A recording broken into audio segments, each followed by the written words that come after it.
गया, चले गए, जाने लगे। अरे रुको रुको रुको रुको, कहा जिस बालक को आपने वरदान दिया उसकी आयु में एक दिन शेष बचा। बोले हमने कह रहे अरे यह तो हमने ही दिया, हमारे पास आ गया, हमने ही वरदान नहीं दिया। अब अच्छा सब लोग जाओ, बालक नहीं छोड़ दो, खड़ा रहा बालक, सब लोग चले गए। बोले बाबा ने कहा इधर आए। अब कहाँ पे डर के मारे, वो तो हमारे भोलेनाथ जी हैं, उनके साथ तो भूत प्रेत रहते हैं। अब डरे वो शिवलिंग दिख रही है, जाओ तुम उसकी पूजा करो, जाके बेलुआ चढ़ाओ, बेलपत्री चढ़ाओ। तो आज गई, बेलुआ चढ़ाया, बेलपत्री चढ़ाया, पूजा की। जब पूरे जितना भी समय था नष्ट हो गया, समाप्त हुआ, तब यमराज ने फांसी का फंदा डाला। सभी लोग ध्यान से सुनिए, आप ही की ये कथा।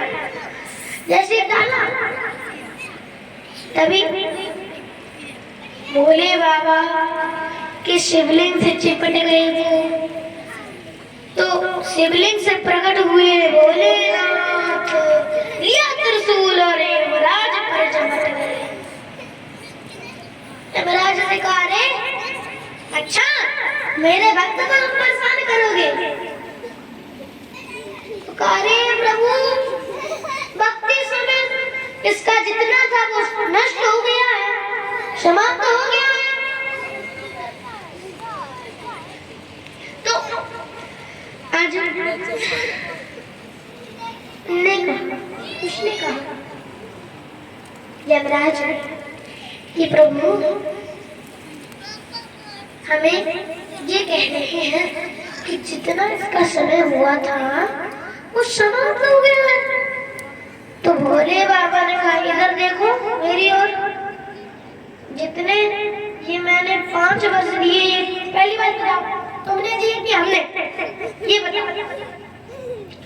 ऐसे कि हमने आपको 5 रुपए दिए और किसी ने आकर आपसे ले लिए और कहने लगा कि आपके 5 रुपए खत्म, समाप्त हो गए। तो हम आए, हमने कहा हमने इसे 5 रुपए दिए थे। उसने कहा 5 रुपए हमने समाप्त कर दिए। तो हमने कहा कि तुमने दिए कि हमने, ऐसे भोले बाबा ने कहा तुमने दिए कि हमने। तो भोले बाबा ने कहा, तो यमराज जी ने कहा प्रभु आप ही ने दिए थे। तो कहा मेरे 5 वर्ष खत्म हुए कि तुम्हारे? ध्यान से सुनना, मेरे